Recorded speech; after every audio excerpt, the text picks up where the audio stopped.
nobody ever truly loved me. And then when I found heroin, opium became the love of your life. And you know what I mean? We fought wars for centuries over that drug, and there's a reason why.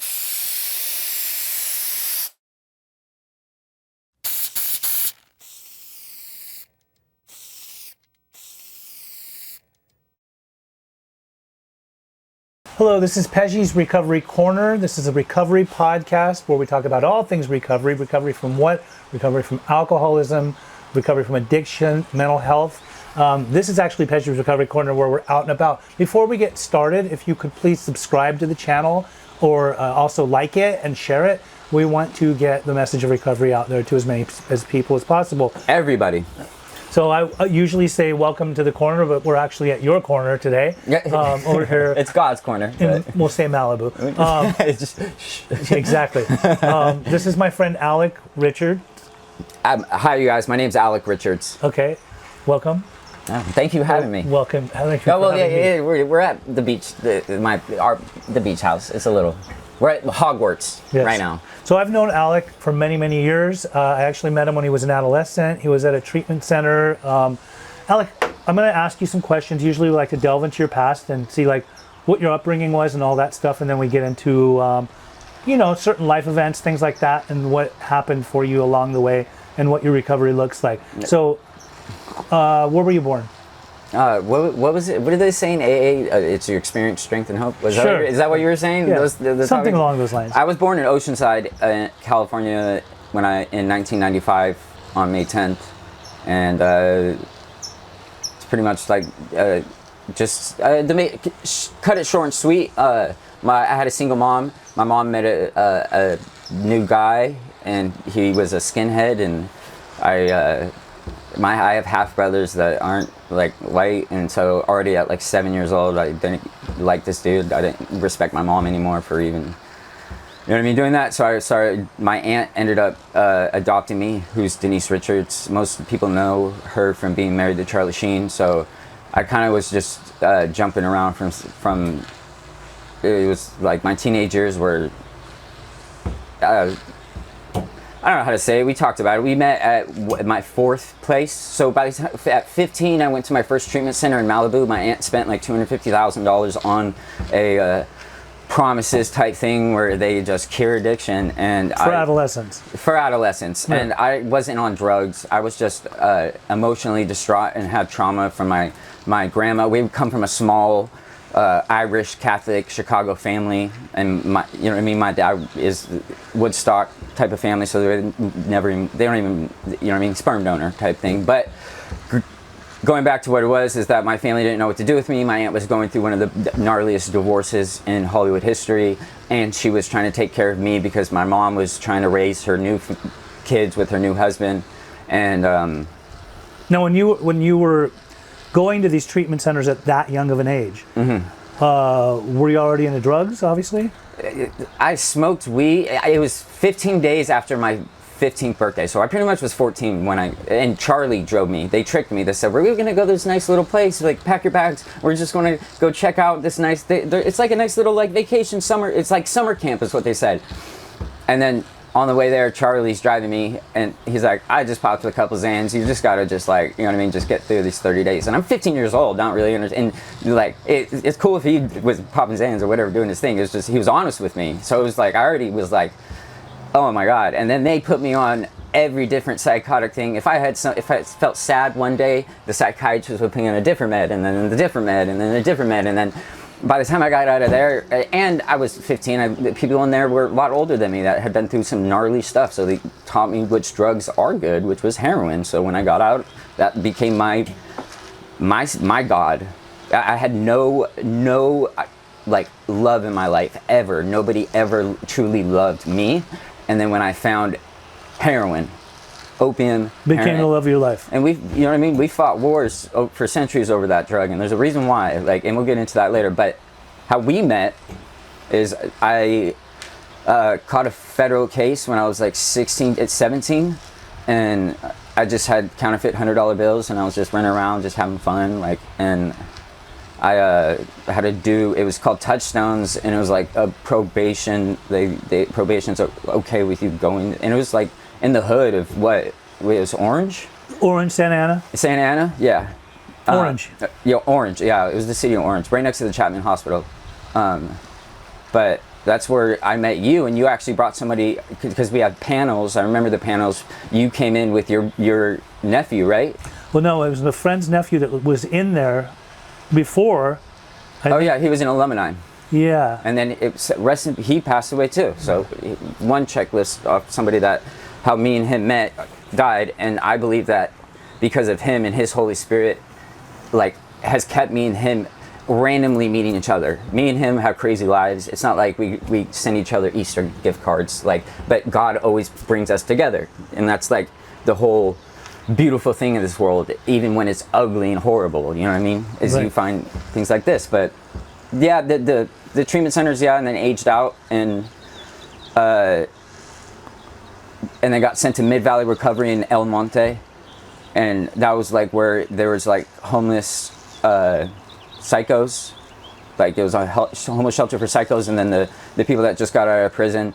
It was with Homeboy Industries, so we cleaned, cooked, did everything all day for like the homeless mental illness people there, and that was like the best, you know what I mean, treatment center I went to, and that was like, they woke me up and taught me. It was kind of like, I've never done prison time. I'm not a jailbird. I don't like it. I know people like that. Now you're 29 years old. Mm-hmm. I met you when you were obviously 17. And throughout the years, in one way or another, we would always run into each other again. I know that a gentleman that I worked alongside that actually trained me to be an interventionist tried to help your uncle, before. And then down the line, when you ended up in a center, I saw you there again. But then I saw you like going to lots of different centers. I know that you were working in the movie industry, so you'd take breaks from working and you'd go to treatment to clean up. Often when I would see you, because of your appearance, I would think to myself, I wonder if this guy's ever going to survive, because the way that you would go is super, super hard. And I mean, if there was such thing as a person that looks like they're suffering from addiction, you definitely fit the bill. Heroin chic, you used to say? Heroin chic. I used to tell you heroin chic all the time, because you definitely have that swag. I know LA life. I know growing up in LA, obviously my time was a lot different than your time, but regardless of the fact, LA is LA. Yep. And if you know like LA life and the types of people, we would try to blend in with, meld with, like become a part of. It becomes everything from drug dealers to drug addicts to gangbangers to club goers to party goers to tattoo artists, tattooed people, A through Z. semi artists, famous artists, actors, all different types of people. We knew how to get validation from everybody. From everybody. We have a big heart. That's Yeah. why I think why me and you are Well, like you knuckles for said, that. you yourself said that you're an empath, and I don't like saying that though. no, I always recognize your heart. I always knew that you're a good dude. I never was mad at you. I was worried for you a lot of times. Often if I would meet up with you, or you would call me and say you needed help, and I'd come to see what's going on with you, you looked like you were suffering, but then you had a very strong condition, if you will. And sometimes you'd come and get well for a minute, and then all of a sudden, sometimes you'd stay for a while in getting well. I'd really try. You really tried a lot, and then all of a sudden, boom, you were off to the races again. Now, I also told you a bunch of times that it seems to me like you have a relationship addiction. I thought it was relationship and sex, but then when I started my spiritual journey, I realized like if you lose the obsession of sex and death, you gain a lot more power. It's like just laws of it, and I realized that everybody like focuses either on sex or how their life is going to be before they die or whatever. So when after that I'm a good-looking dude, and I love relationships. I like relationships. Yeah. You know what I mean? I like having one girl. You know what I mean? Like, I like that. I'm a lover boy. Yeah. You know what I mean? I'm not a certified Drake one, but I'm a real lover boy. I got a big heart, and I always chose bad females. You've seen that, and it was a mirror of myself. It was up until I actually met a girl of Christ like not a not a religious girl, but a woman of Christ that's in tune, that it opened my heart up again and wasn't scared of my demons. Every girl was wanted to just find the next whatever, and if you want to talk about female and all that. But now that I've been loyal, I was doing a gram of Fetty every day when I met her. And for those that don't know what Fetty is, that's fentanyl. I was addicted to fentanyl. I've had spurts of sobriety, like Pej just said before. I've had to get like a couple years off stuff, couple months, but never really, and did 10 years of AA meetings. I've been to thousands. I used to speak. I used to do it all in there. And do you think you have a hang up with the 12-step world right now? I got to hang up with the condition of the community right now. I don't think traditionally, just like our constitutions, I think they over time things need to change. Mm-hmm. Like our brains have formed differently. Like I'm not a neuroscientist, but like I'm pretty. My great grandfather was a nuclear physicist. Like all my art, you can see, like, is all mathematically correct, and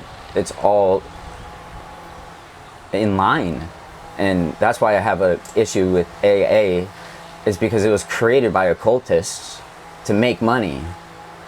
And I don't care if you don't believe in spiritual, the supernatural. It's real if you believe it or not. That's just like so. Someone like me who went to every treatment center, had my aunts, or the one that helped you become a sober coach, Earl Hightower, mm-hmm. was Charlie's fucking sober companion. And he was that was my idol, because I didn't have a dad. So Charlie Sheen being my idol in like 15 years old, like of course, like I'm gonna be wild and crazy, because that's what I saw. He had everything he wanted. Up until I got older and really saw what was happening, but that's because I wasn't looking at the light. I was more consumed with me. I was a victim for. That's when I talk about recovery, is like no longer being the victim. Because once you stop like saying. What I say to myself is, it's not about me. It's not about me. Because it never is. Look at what's going on. Like, and I've seen everybody die around me. That's why I have a resentment against AA and treatment centers. And I know you can't put both those together, but yes, you can. Because now when I go to an AA meeting, and if it's a mixed meeting, trust and believe, like I feel this, God, I keep it PG, but you can just smell the cesspool of just like different people swapping energies together, because they can't just sit with themselves. And then they go to Buddha and think if they meditate for a little bit, they're more in touch with God. Like I have Buddha tattooed on my neck, like, but he never said that he was God. Jesus says he's the way. And that's my story, is that with that, and we can talk if you want to know about like the Pablo experience and working with crooked people like that movie Body Brokers. I don't know if your channel's familiar with that type of stuff. I had the director on my podcast. Oh, that's cool. Sean Schwab. Oh yeah. I love, dude. What's and that? He was brokered himself at one time. You know the bad guy that spoke in the meetings. What's his name in the movie? I forget his name. He's a good, whatever. He's a local out here too. I know, but that's what I would see. Actually, the guy from the movie ended up dying.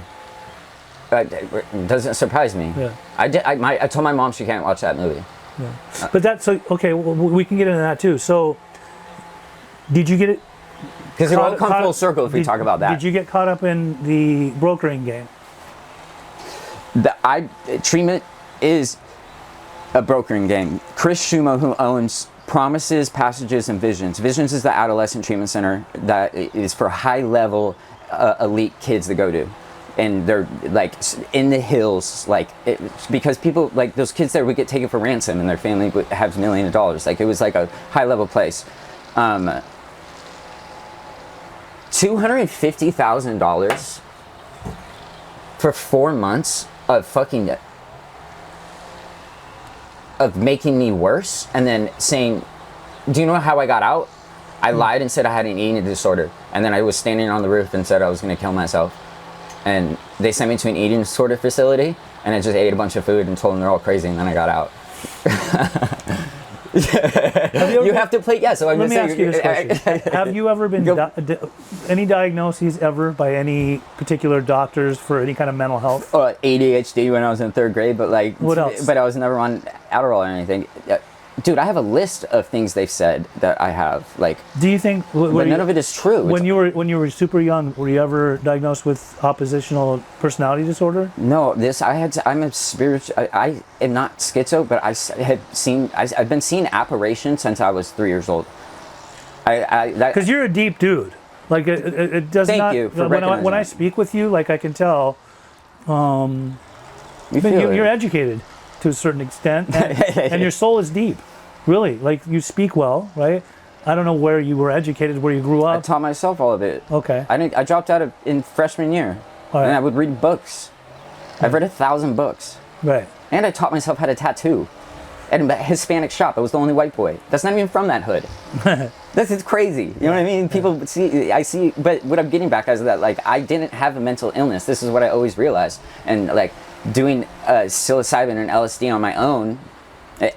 Getting off of fentanyl because when my girl told me she loved me and I made a decision that I wanted to have a wife and start having kids, I needed to get clean. So when you did psilocybin, was it microdosing? No, so listen, doing that amount of fentanyl every day, and so people will know it's not blues. I'm not smoking that. I'm smoking like a raw chemical that gets broken down into the things that your kids and everybody else. You were smoking. You know what I mean? Past tense, and I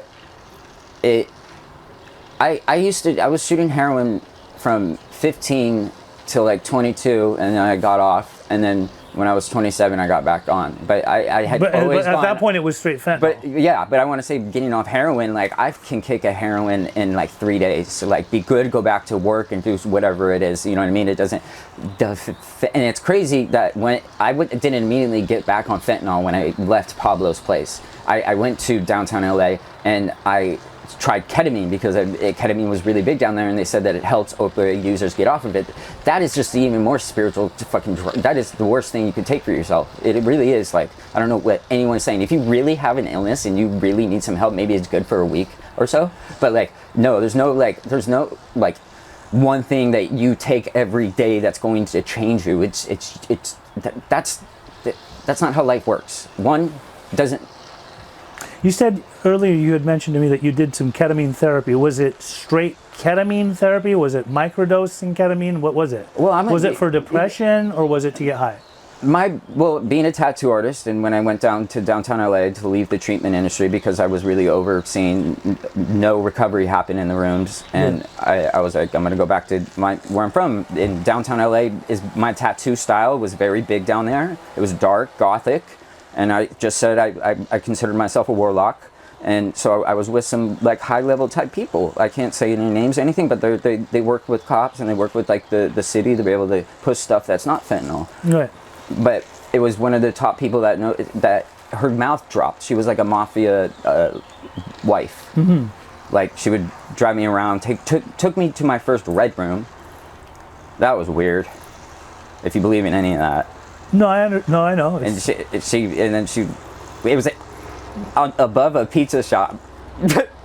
She takes me in for pizza, just talking different language to the owner, and she's like, come on, and go through the back upstairs, and there's like the red velvet room with like these dudes in suits, and I was like, oh, all right, hey girl, like, because they want that, they feed off that sexual, lustful, like, you know what I mean? Like, there's that.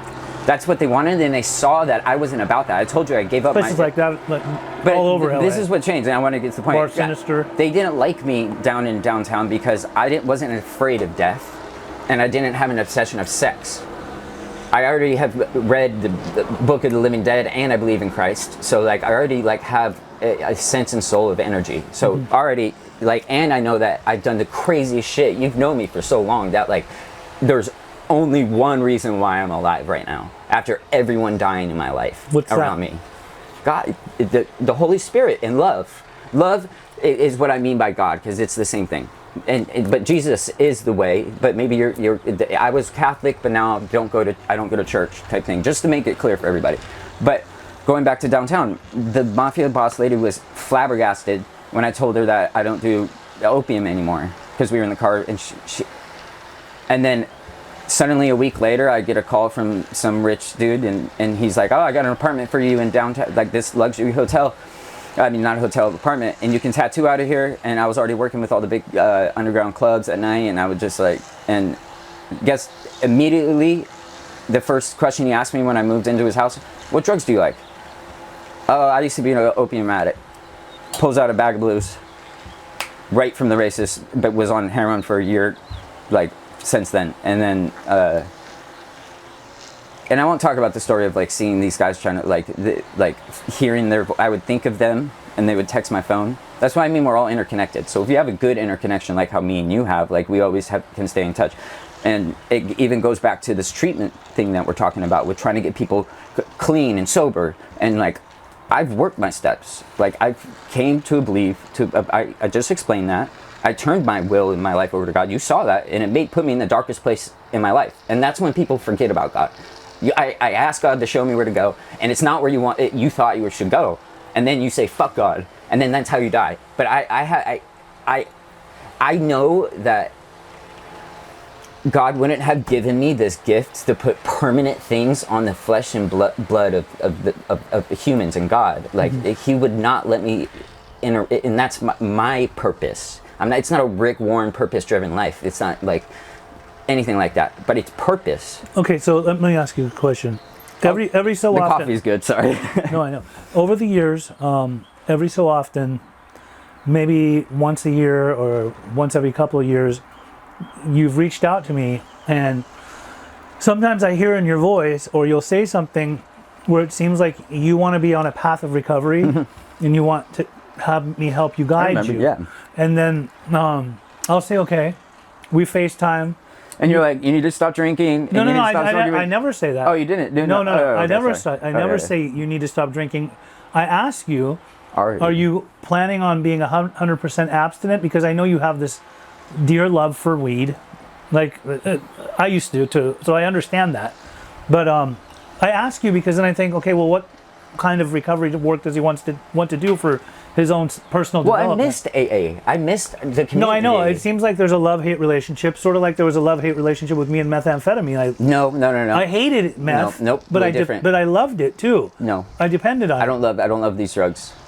I know, and I love people, and I love helping people, and AA was the one place that I could do that. But I saw what happened to me with working with Pablo, and like. Okay, so then let me ask you this: for a man that has such a deep spirit, and it seems like you believe in the soul, and the evil spirits, yes, getting caught up in that game and having somebody like that come into your life, as much as you speak of God. Do you think life is a test, and sometimes the people that carry lower values or no values are put in your path for you to decide, do I want to fuck with this person? I used to think that, yeah. But then my girl told me this: it's not my job. I'm not Jesus, because that's how I thought I needed to live my life. Because I saw Jesus in real form. Not a lot of people have, but I've seen him in real form. He's came to me in shining light and touched me like this. Yeah. And saved me from my black magic days of tattooing. So I've seen him. It's not, and like. No, but what I'm saying is even when you, in Pablo's case, or anybody for that matter that's caught up in any kind of underbelly of the beast type of activities, they often will entice by saying, here's an apartment for you, here's money for you, here's drugs for you. Here's this lifestyle. Here's this lifestyle. And that can go with anything outside of that lifestyle, putting people in treatment for the wrong reason. Saying about that? What I'm saying is, like, even me, like there comes a point where each individual person can make a choice, and if it doesn't feel right, you don't do it. Do you know why your places are different than the places I'm talking about? And is like how we were speaking about Tarek. There's it's community and connection and faith, and that's what you bring into the people that are around you. That's why I talk to you about this, and that's why I trust it. Anytime I have anybody that needs help, I'm like, hey, here's this dude. If you want the help, he'll help you. Right. He's not going to call and convince you to come anywhere. Right. Like, we're not about that. We're not here to try to. There's no incentive for them to get recovery. You need to have the incentive, or you just need to be ready. If you're ready, we'll try to help you. I don't care who you are. I don't care if you don't even have insurance. I don't care if you have no money. We will explore options to help you. But I'm also a product of those bad places putting me. I'm different though. My soul was hurting even when I was a criminal and getting off fake bills. Like, that shit hurt my heart for some reason, and I felt like I was a pussy ass bitch because I'm not gangster enough because I feel a certain type of way hurting these people. Yeah. And like, so, but But you live and learn. You live and you learn. Plus, you're 29 now. You're getting a little bit older. The whole thing is, and earlier you mentioned like you're not 100% abstinent, but you're not doing fentanyl. No, but I would say I consider myself. You have your version of recovery. Yes, I have a glass of wine and I smoke weed. Like, okay, I don't. What the hell? I don't do cocaine anymore. I don't do any drugs. Right. I don't even. You know what I mean? I don't do anything. Right. I don't take Seroquel. I don't take any of those meds. But I was taking, to get off fentanyl, a lot of LSD and mushrooms because the kicks were horrible, and I knew if I got on Suboxone or anything like that, I wasn't gonna. I wanted to. You would have gone back, maybe. Well, my brain.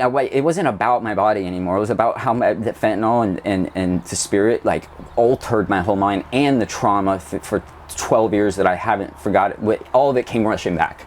And I didn't want to be in a treatment center with somebody else's energy affecting me. My girl was like good enough. She woke me up and was feeding me alcohol in the morning. So I pissed and shit in the bathtub like horrible for months, convulsing for months. Right. Like it was the most gnarliest thing I've ever seen in my life. And I went to, Jeremy got me into, the last treatment center I went to was 2 years ago at Northbound. Yeah. And God, retarded. Like everybody, the dude that was in there that was talking all about AAA every day in the morning and everything, got out, would pick me up and take me to a strip club. There's some like big dude that just is like from Seattle that used to sell fentanyl and whatever. But he was like, I found my way of being sober. I fuck bitches. And I was like, God, this sounds like everything else. But I didn't want to be alone. And he's the big homie and I'm riding around with him. And I trusted that if I like fell out or something, he wouldn't fucking just kill me or whatever. Right. And I was tattooing. So I just kicked it with him. This is the dude I met in rehab. I pass out on the car. He grabs a thing of fentanyl, goes back to his house, ODs and dies. Wow. And that, you know what I mean? Just like that's already a couple months ago. And then Megan and Ryan, both of them, he was at Dare to Dream in the Valley, and his girl, both OD'd in the treatment center. Like this, like Hunter McCall just died. That's all within these months, and I'm not even in the program doing anything anymore. And these are people. Do you think some of these programs truly are not no giving proper recovery to? I think it's like the medical industry too, like a cancer treatment. Me and you both know a healthy lifestyle, but then we got these treatment centers that do the because the names you're saying right now, you caught up with some people, man. And these are just not random faces. These are people that I personally have tattooed their body, know their fucking life. Like I have a love for somebody that I tattoo. You know what I mean? I'll kick you the fuck out of my house. No, what I'm talking about, even that name of that place that you just named right now is getting named a lot. Which one? You just said the name of the place. Dare to Dream? Yeah. Dude, I tattooed the owner, and he had me tattoo all of the clients, the name of the treatment center on the clients. And fool owes me like $100 still. He has this gold chain. He's like 2 years younger than me, and he has people like Pablo that are now helping other people like him to open up treatment centers. That's why Pablo's getting away with all this shit. And fuck all of you. I went to Pablo's client's house. They tattoo him at Pablo's client's house. This is a sober living house, and I'm really from here, you guys. So when I drop some like gang members and stuff, like I can say this and stuff. But if you're not from here, and you think you can run around the streets in LA, in my city, and not get fucked around and find out, like, you're gonna get hurt. And there's people like Pablo that are letting these Oklahoma, Texas people come out here thinking, if I give you a Hellcat, now you have a certain level in the streets out here. Like, I was doing a tattoo on the cat, and they was trying to buy a gun from and fucking, I already know, bro, how we are. Like, we don't sell guns to fucking anybody else. And like, instantly in the back and tattooing these here, you just go pop, pop, pop. And Lena's with me. This is the last house call I ever did, and this is at a sober living house. And somebody just gets shots in the back, and the homie ran out. Thank God I have my blonde-haired girlfriend with no tattoos, and we instantly just grabbed my stuff, and she like was making out with me on the way out the elevator. So the cop just saw like a blonde girl. I would have been like shit like that. Like, that's the treatment center world that I see. Not with what you've got going on, but everywhere. No, I mean, you're the only person on record that I actually trust in this industry at all. Because I never did it like this. I mean, when I hear this stuff, it just sounds like a bunch of fucking mafia, like I said, bottom of the, like, underneath the belly of the You don't think these cartel members are getting kickbacks from these treatment centers? You don't think that like, none of it surprises me. When the industry started moving in that direction, there are certain people that displayed themselves as hope dealers that supposedly were helping people get into treatment for their better good, and they would say things, but when it comes to offering money to people or drugs to people or taking them to hotel rooms or putting them in treatment centers for 21 days and then taking them back out, or literally like taking them into an office setting and giving them a fucking pookie and giving them like heroin and coke and meth and whatever, and saying, okay, now that we've gotten you high, we need you to go this here. Has been going on. This was on 60 Minutes 7 years ago on the Malibu. I'm telling you, this has been going on for I'm saying, when I saw it going down like that, I thought, well, that doesn't surprise me. Well, let's get off the body broker talk and talk about real recovery and how we can... We can talk about that in a sec, but I just want you asked me a question, so I'm just telling you, like, none of it surprises me. I watched it going down. It was not just the Wild Wild West. It was also in Florida. It actually more started in Florida and then it worked its way out here.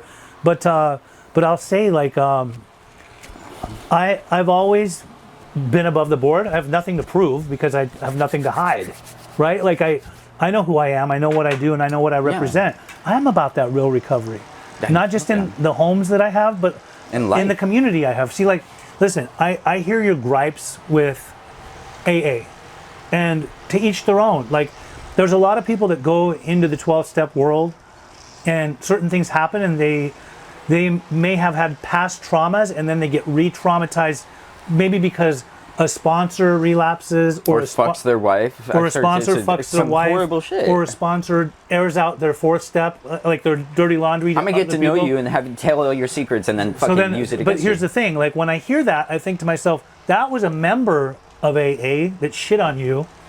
That doesn't represent AA as a whole. And what is AA anymore? Is AA the meetings? No. The meetings are just the fellowship. It's just one part of AA. AA is really a design for living that's outlined in a book. And if a person's going to AA, they're really going into the book, working the steps with someone that has a working knowledge and having their own spiritual experience. That's that individual's experience. So if they're working the three sides of the triangle, then okay, then it's mind, body, and spirit. But it's like even honesty, service, and what is it? Honesty, unity, service, and recovery. And that comes from like the whole idea of all that. The triangle itself was derived from a long time ago, from like ancient spiritual fundamental life styles of being, which means to do well, to be good, to be of service, all of that. So my whole thing is when I hear like you have your hang-ups with that world, I think to myself, okay, well, you know, everyone has their own journey. I wouldn't call them hang-ups. I actually talked to you and told you, let's have a different way of going about this. And I came up with a better idea of helping people. Right. But listen, and when you say like you sometimes drink wine and smoke weed, and but you're not doing fentanyl, all the better. You know what? I want to respect all paths of recovery. It's not the path I would choose, not for me, because I think that if any person has to put any type of substance in their body, me personally, for me, it's gonna block me from spirit. That's me. And I depended upon weed for many, many years. I loved weed. It was the love of my life. Even when I got sober on this recovery, I still had it in the back of my head that I'm gonna still smoke weed and no one's gonna get in the way of that, like straight up. But it was just made obvious to me that I'm not just a weed smoker. And usually, like, if I smoke weed, my mouth gets dry. I want alcohol. If I drink alcohol, then all of a sudden I'm gonna fucking call Chewy and go get a bunch of meth and I'm off to the races, right? So that's me. That's my own personal recovery, is that I know my condition, and my condition is that of one that I cannot put anything in my body that's going to alter my mind or my mood. I don't want it. I don't want to do it. However, like if it's preventing somebody, if someone's just smoking blunts now, and it's preventing them from going out and almost killing themselves on fentanyl, and they're not on Suboxone maintenance, but they're just smoking weed, and that they say that's their recovery, by all means, that's your recovery. I mean, that's... And I can't say that respect for forever that I'm not. Well, that's the thing. I just stopped putting the pressure on myself. When I say you're 29 now, what happened for me in my experience was, by the time I got up to 35 years old, I was like, you know what? I'm not in my 20s anymore. I'm not the adolescent. I'm not the young adult. I'm now at a point in my life like I got to figure out what I'm doing with my life, because for me, I was living kind of aimlessly, and that brings me to the next question for you is are you satisfied and happy in the life that you have right now? Amen.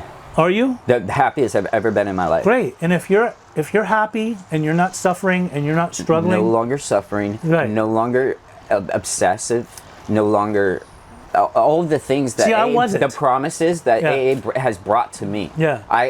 At 29, I wasn't. At 29, I was confused.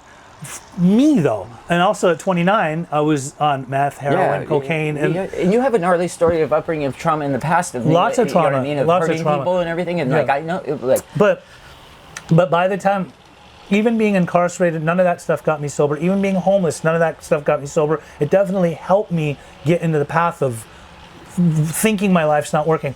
But by 35, if you'd have asked me, are you comfortable and happy in your life? I would have looked you like stone cold in your face and said, no, I'm not. I don't even know why I'm living. Like, I don't know why I have this life, because from the outside, I might look okay and appear okay, but internally I was fucking falling apart. Totally. And I think it's beautiful. I think I'm all against people being intoxicated and getting high and running. I don't like drugs. For it's so sad, long, we've seen a lot of people die. Yeah, like I have people that could have prevented themselves from dying. Also think Good about humans. my own brain chemistry. Like I have a different type of brain chemistry than some people, and some people might relate to that. Like my mind works differently, and I not forever think I need to smoke weed, but like, you know what I mean? Like it when you have so much emotions that you need to transmute from pain to love, like sometimes a drink for me will help because of what I'm doing. I have an intention of doing good, and it's not an intention. I'm taking the action of doing it, and it's not like I need to go smoke tweak to be able to do this tattoo. It's like, oh wow, I just heard the gnarliest thing I've ever heard right now. Let me just sit back and have a drink, and I don't go and turn.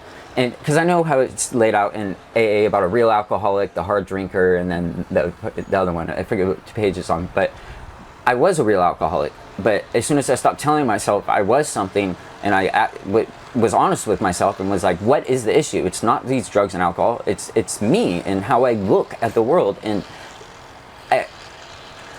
it was just a perspective, that psychic change happened with me. And it happened the same way AA says it's going to happen. I just did it a different way, and I'm perfectly fine, like it not beating myself up anymore for counting my days. No, believe me, I'm telling you this right now. I just had to say that for that. If you're happy in your life, and something happens where you become unhappy, and you call me one day and say, "I'm ready to do this 100% abstinent. Mm-hmm. Can you show me the way?" I'll always be there for you. 100%. Always, I'll always be there for you. If this is what you like to do, worry about that though. I know you don't. If you like tattooing people and you like the lifestyle that you have and you're comfortable in your relationship with your lady and you're living the way you're living right now and you're fine with it, more power to you. I wasn't drinking when I learned how to. I was sober. I had to get sober to get better, to become a tattoo artist for work. I couldn't. I wasn't cutting corners and just like you have to have some sort of discipline with an abstinence that keeps you away from God, because there's always, it's in daily inventory. You ask yourself at night, like, what did I do wrong? Was I dishonest? Did I lie? Was I, like, all those questions that I learned in AA, like I still implemented, but I'm also... There's actually a guy I'm going to have on the podcast soon, and I'm actually going to hit him up after this later on today, that was very exposed to AA himself. But right now, he's very anti-AA. He found some of my TikTok videos. He actually stitched one of them, and then I sent him a message. I'm like, bro, strong language. He goes, well, you're a 12-step guy, and you're this, and you're that. And I'm like, I understand, but, I respect all paths of recovery, which I was raised not to, in a sense, by some in AA, like to basically say this is the only way. But I'd like to have you on my recovery podcast and hear your version of recovery. He's like apologizing to me, telling me, sorry, I came off so strong. I probably shouldn't have done this and that, and shouldn't have accused you. But I would love harm reduction community if they would just be cool with me. Like, they don't like me and they want me to respect them, but I would appreciate if they would respect my movement, my movement, right, too. And I think some people have been exposed to the 12-step world, and maybe some people don't really think that the 12 steps apply to them. The 12 steps don't work for everybody. I still think in my heart of hearts, if the entire world was working a 12-step program, we would have world peace. Or possibly. just a 3-step program. Can we do a little, can we take a little break real quick? Well, here's the thing. I was actually going to wrap it up. Okay. So I appreciate you allowing me to come out to talk to you because I love your journey, and the last thing I ever want to hear is that my boy overdosed and died on fentanyl, as opposed to he's living his best life right now, doing what he's doing to make himself happy. Every single day I'm living my life, my best life, and treating everybody with respect. I cut all my friends out. I just focus on me and my wife, and it says in the Bible that the biggest blessing for a man is a good wife. And Tarek used to said something before he died, and he said, "Don't spit in God's face." And you know what I mean? I love you. I think you're doing amazing. And I love you too. I really appreciate you having me on here, and I really just pray and hope that people can just see that it's just not one-way track. You know what I mean? You can do it if you believe in yourself. That's all it really is. Thank you. Thanks for being on the podcast. I don't know shit either. I have a good life now, and I came from nothing. So I don't know the answer, but my life's good now, and I'm happy. And perfect. Yeah. I appreciate it. So this has been another episode of Pej's Recovery Corner. Out and about, not in the studio, here with my friend Alec Richards today. Please remember to subscribe to the channel. It's Pej Interventions, where you can actually find Pej's Recovery Corner on there, as well as like and subscribe and share it with everybody. We want to get a message of hope out to anybody and everybody that could use something from it. Over and out.